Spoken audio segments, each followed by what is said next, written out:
അസ്സലാമു അലൈക്കും വറഹ്മത്തുള്ളാഹി വബറകാതുഹു. ബിസ്മില്ലാ അൽഹംദുലില്ലാ അല്ലദീ ഹദാന ലിഹദാ വമാ കുന്നാ ലിനഹ്തദിയ ലൗലാ അൻ ഹദാനല്ലാഹ് അമ്മാ ബഅദ്. അല്ലാഹുമ്മ റബ്ബി ഇശ്റഹ് ലി സദ്രി വയസ്സിർ ലി അംരി വഹ്ലുൽ ഉഖ്ദതം മിൻ ലിസാനി യഫ്ഖഹു ഖൗലി.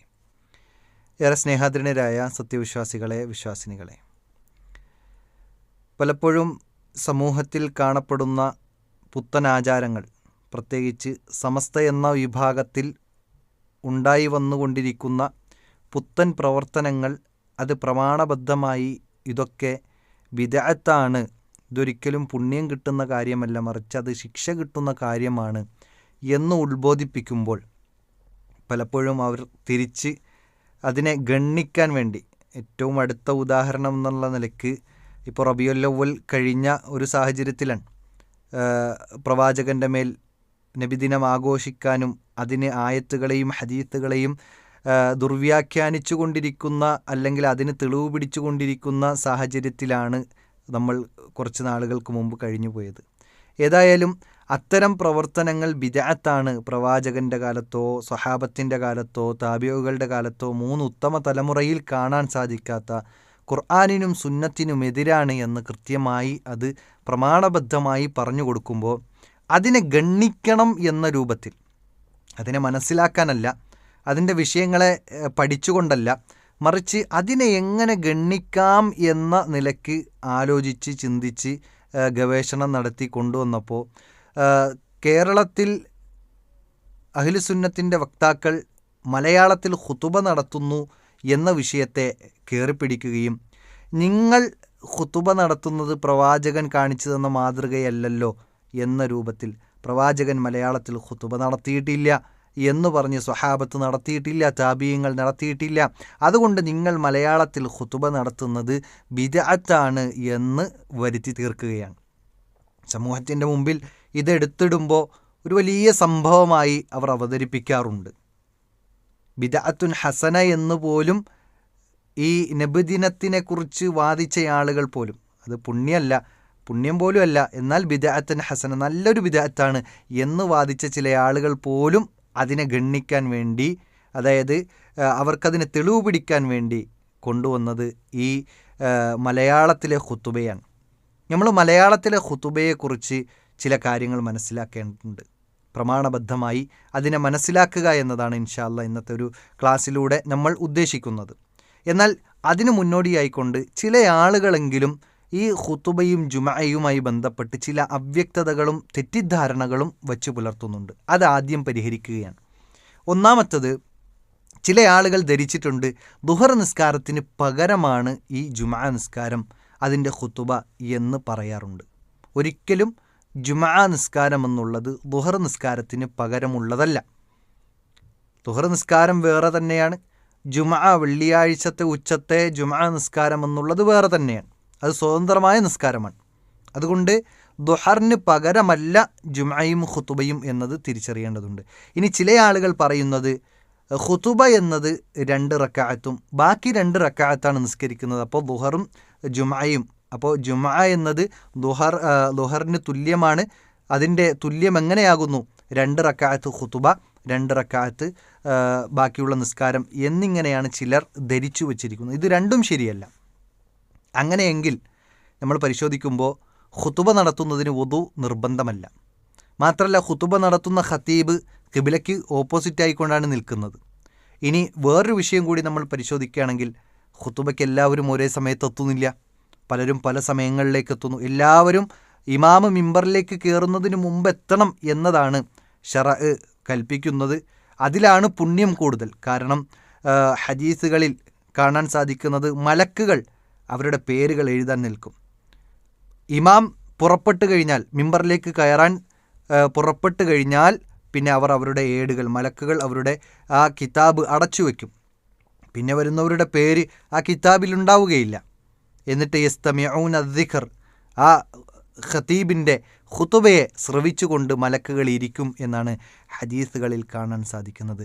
ഏതായാലും ഈ പറഞ്ഞ കാര്യങ്ങൾ തെറ്റിദ്ധാരണകളാണ്. ഒരിക്കലും ദുഹറിന് പകരമല്ല ഖുതുബ എന്നതും ആ ദുഹറിൻ്റെ ആദ്യത്തെ 2 റക്അത്തല്ല ഖുതുബ എന്നതും തിരിച്ചറിയേണ്ടതുണ്ട്. ദുഹർ നിസ്കാരത്തിന് പകരമല്ല ഖുതുബയും ആ ബാക്കിയുള്ള 2 റക്അത്തും എന്നതും നമ്മൾ തിരിച്ചറിയേണ്ടതുണ്ട്. അത് സാന്ദർഭികമായി ഉണർത്തിയെന്ന് മാത്രം. എന്നാൽ ചില ആളുകൾ, മുജാഹിദുകളും അല്ലെങ്കിൽ അഹ്ലുസുന്നത്തിൻ്റെ വക്താക്കളും ബിദ്അത്താണ് ചെയ്യുന്നത്. ആ പള്ളിയിൽ, മലയാളത്തിൽ ഖുതുബ പറയുന്ന പള്ളിയിൽ പോയി ഖുതുബ ശ്രവിച്ച് നിസ്കരിച്ചു കഴിഞ്ഞാൽ ആ ഖുതുബയും ജുമഅയും ഒന്നും ശരിയാവുകയില്ല, അവൻ്റെ നിസ്കാരം ബാത്തിലാണ് എന്ന് വരെ പറയുന്ന ആളുകളെ കാണാൻ സാധിക്കും. എന്നാൽ അവരുടെ പണ്ഡിതന്മാർ തന്നെ പറയട്ടെ, എന്താണ് ഖുതുബയുടെ ഷർത്ത്? ഖുതുബ ശരിയാകണമെങ്കിൽ എന്താണ് ശ്രദ്ധിക്കേണ്ടത് എന്ന് അവരുടെ പണ്ഡിതന്മാർ തന്നെ പറയട്ടെ. മലയാളത്തിൽ ഖുതുബ നടത്തുന്ന പള്ളികളിൽ ജുമാ നമസ്കരിക്കാമോ?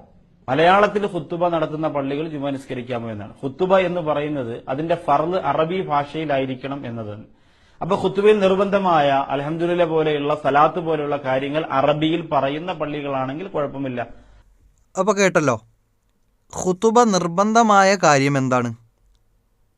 ഹംദ്, സ്വലാത്ത് പോലെയുള്ള കാര്യങ്ങൾ നിർബന്ധമാണ്. അത് പറയുന്ന പള്ളികളാണെങ്കിൽ കുഴപ്പമില്ല എന്നാണ്. എന്നാൽ അഹ്ലുസുന്നത്തിൻ്റെ സലഫികളുടെ പള്ളികളൊക്കെ നിങ്ങൾ എടുത്തൊന്ന് പരിശോധിക്കുക. അവിടെ തുടങ്ങുന്നത് ഇന്നൽ ഹംദലില്ലാ നഹ്മദുഹു വനസ്തഈനുഹു എന്ന് പറഞ്ഞ് അള്ളാഹുവിനെ വാഴ്ത്തി പുകഴ്ത്തി അള്ളാഹുവിനെ സനാ ചെയ്ത് പിന്നെ സ്വലാത്ത് പറഞ്ഞ്, ഇതെല്ലാം അറബിയിലാണ്.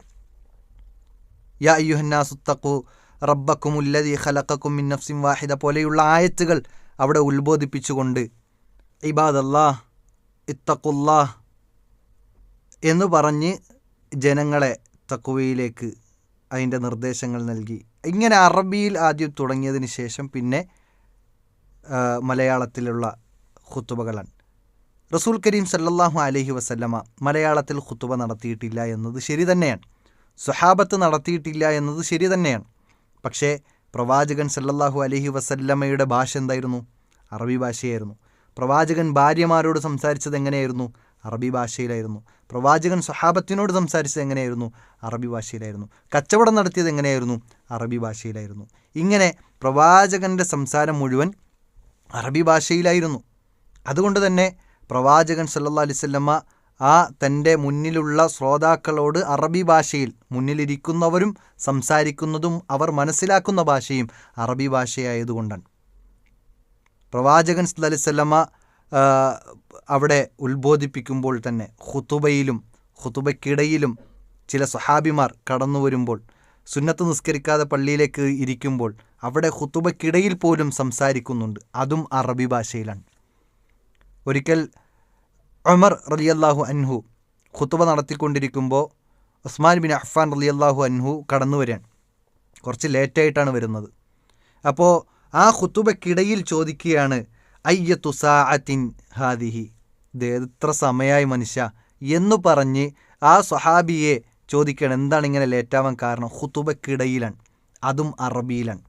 അപ്പോൾ അവരുടെ ഭാഷ അറബിയിലായിരുന്നു എന്നതാണ് അവർ അറബിയിൽ ഖുതുബ നടത്താൻ കാരണമായിട്ടുള്ളത്. ഒരിക്കലും ഭാഷ എന്നത് ഈ ഖുതുബയിൽ പ്രാധാന്യമുള്ളതല്ല.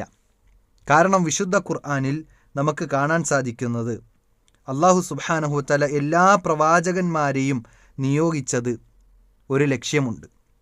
എല്ലാ പ്രവാചകന്മാരെയും ആ നിയോഗിക്കപ്പെട്ട സമുദായത്തിൻ്റെ ഭാഷയിലായിക്കൊണ്ടാണ് അയച്ചിട്ടുള്ളത്. 4 പ്രവാചകന്മാരല്ലാതെ ബാക്കി ആരും അറബി ഭാഷ സംസാരിക്കുന്നവരായിരുന്നില്ല എന്നാണ് ചരിത്രം നമുക്ക് പഠിപ്പിച്ചു നൽകുന്നത്. പ്രവാചകൻ സല്ലല്ലാഹു അലൈഹി വസല്ലം അറബി ഭാഷ സംസാരിക്കുന്നവനായിരുന്നു. ആദരവായ റസൂൽ കരീം സല്ലല്ലാഹു അലൈഹി വസല്ലമയുടെ സമുദായവും അറബി ഭാഷ സംസാരിക്കുന്നവരായിരുന്നു. അതുകൊണ്ട് തന്നെ അറബിയിൽ ഖുതുബ പറയുക എന്നതാണ് അവിടെ അനുയോജ്യമായത്.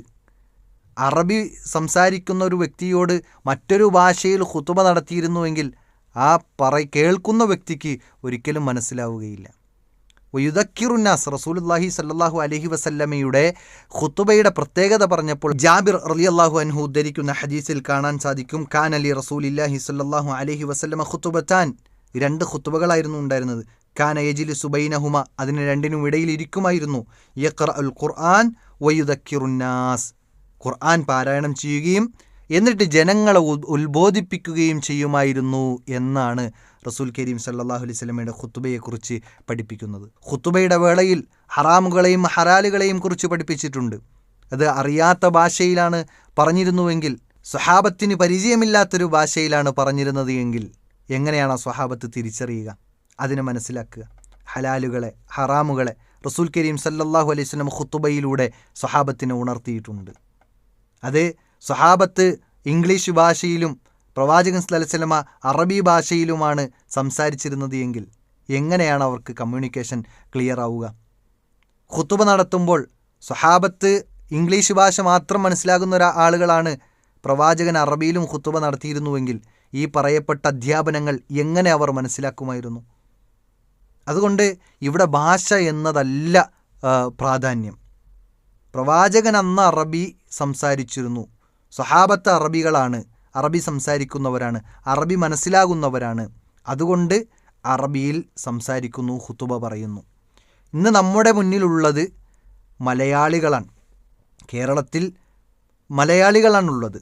അതുകൊണ്ട് തന്നെ അവർക്ക് വയുദക്കിറുന്നാസ് എന്ന പദവിയിലേക്ക് എത്തണമെങ്കിൽ, എന്ന ആ ഒരു പ്രോസസ്സ് നടക്കണമെങ്കിൽ ശരിക്കും മലയാളത്തിൽ സംസാരിക്കണ്ടേ? മലയാളികളായ ആളുകൾ അറബി തിരിയാത്ത ആളുകളുടെ മുമ്പിൽ അറബി ഇങ്ങനെ വായിച്ചു കൊടുത്തിട്ട് എന്ത് ലഭിക്കാനാണ്?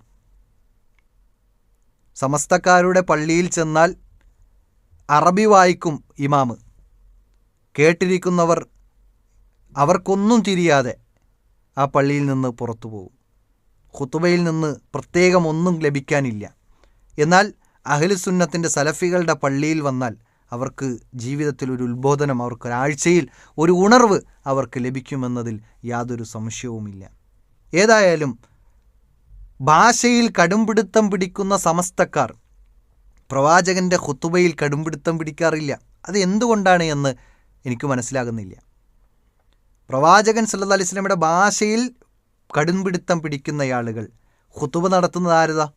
300 വർഷം ഹിജറ 300കൾക്ക് ശേഷം ജീവിച്ച് ഈജിപ്തിൽ ജീവിച്ച മനുഷ്യനായ ഇബ്നു നബാത്തത്തുൽ മിസ്രിയ എന്ന് പറയുന്ന വ്യക്തി ഒരു വർഷം ഖുതുബ നടത്തിയ ആ ഖുതുബകളെ മൊത്തം ക്രോഡീകരിച്ചുകൊണ്ട് അതിനെയാണ് കേരളത്തിലെ EK സമസ്തക്കാർ അവരുടെ പള്ളികളിൽ ഖുതുബ നടത്തുന്നത്. പിന്നെ AP സമസ്തയിലുള്ള ആളുകൾ എന്താ ചെയ്യുന്നത്? അതിനെ വേറൊരു വേർഷനാക്കി നെല്ലിക്കുത്ത് മുസ്ലിയാർ, നെല്ലിക്കുത്ത് ഇസ്മായിൽ മുസ്ലിയാർ ഈ നബാത്തി ഖുതുബയെ എഡിറ്റ് ചെയ്തിട്ട് അവർ നെല്ലിക്കുത്ത് മുസ്ലിയാർ ചെയ്തത് ഖുതുബത്തു നെല്ലിക്കുത്തിയ എന്ന് പറയുന്ന മറ്റൊരു ഖുതുബ തയ്യാറാക്കി. ഇതിനെയാണ് ഇന്ന് AP സമസ്തക്കാർ അവരുടെ പള്ളിയിൽ പറഞ്ഞുകൊണ്ടിരിക്കുന്നത്. പ്രവാചകൻ്റെ ഭാഷയിൽ വാശി പിടിക്കുന്ന ആളുകൾ എന്തുകൊണ്ട് പ്രവാചകൻ്റെ ഖുതുബയിൽ വാശി പിടിക്കുന്നില്ല എന്നത് മറ്റൊരു ചോദ്യമാണ്. ഏതായാലും ഭാഷയിൽ പ്രാധാന്യമല്ല, ജനങ്ങൾക്ക് തിരിയുക എന്നതാണ്. വയുദക്കിറുന്നാസ്, ജനങ്ങൾക്കത് തിരിയണം എന്നതാണ്. മാത്രമല്ല പ്രവാചകൻ സല്ലല്ലാഹു അലൈഹി വസല്ലമയെക്കുറിച്ചും മുൻകഴിഞ്ഞ പ്രവാചകന്മാരെക്കുറിച്ചുമൊക്കെ വിശുദ്ധ ഖുർആൻ എന്താ പറഞ്ഞത്? പ്രവാചകന്മാർ അവരുടെ അനുചരന്മാർക്ക് തിരിയുന്ന ഭാഷയിലല്ലാതെ അവരെ അയച്ചിട്ടില്ല എന്നാണ്. ഇപ്പോൾ കേരളത്തിലേക്ക് ഒരു പ്രവാചകൻ അല്ലാഹു സുബ്ഹാനഹു വ തആല അയച്ചിരുന്നുവെങ്കിൽ മലയാളം ഭാഷ സംസാരിക്കുന്ന ഒരു വ്യക്തിയായിരിക്കും, ഒരു പ്രവാചകനെയായിരിക്കും അയക്കുക.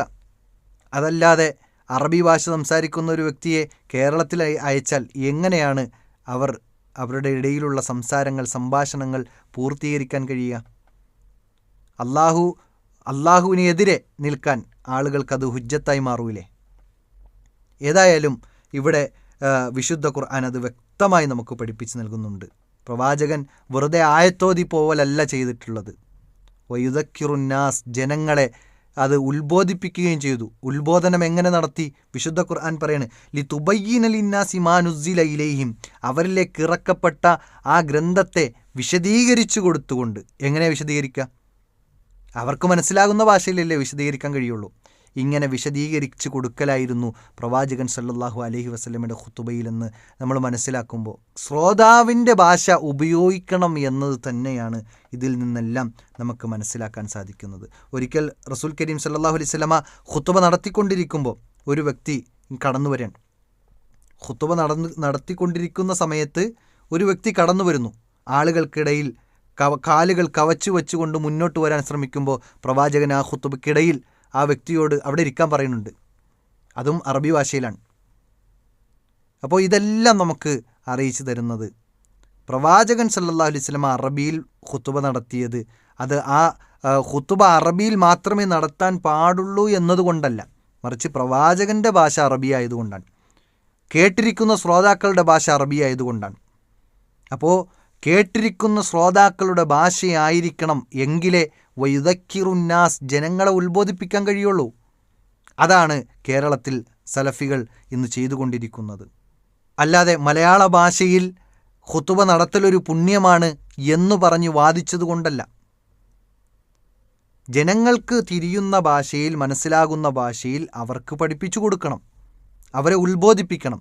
അതാണ് പ്രവാചകൻ ചെയ്തിട്ടുള്ളത്, അതാണ് ഇന്ന് സലഫികൾ ചെയ്യുന്നത്. അതുകൊണ്ട് ഇത്തരം വ്യർത്ഥമായ വാദങ്ങൾ കൊണ്ട് സമൂഹത്തെ കബളിപ്പിക്കരുത് എന്നാണ് ഒരിക്കൽ കൂടി ഓർമ്മപ്പെടുത്താനുള്ളത്. അല്ലാഹു സുബ്ഹാനഹു തആല കാര്യങ്ങളെ കൃത്യമായി മനസ്സിലാക്കാൻ തൗഫീക്ക് നൽകി അനുഗ്രഹിക്കുമാറാകട്ടെ. വ ആഖിറു ദഅ്വാനാ അനിൽ ഹംദുലില്ലാഹി റബ്ബിൽ ആലമീൻ. അസ്സലാമു അലൈക്കും വറഹ്മത്തുള്ളാഹി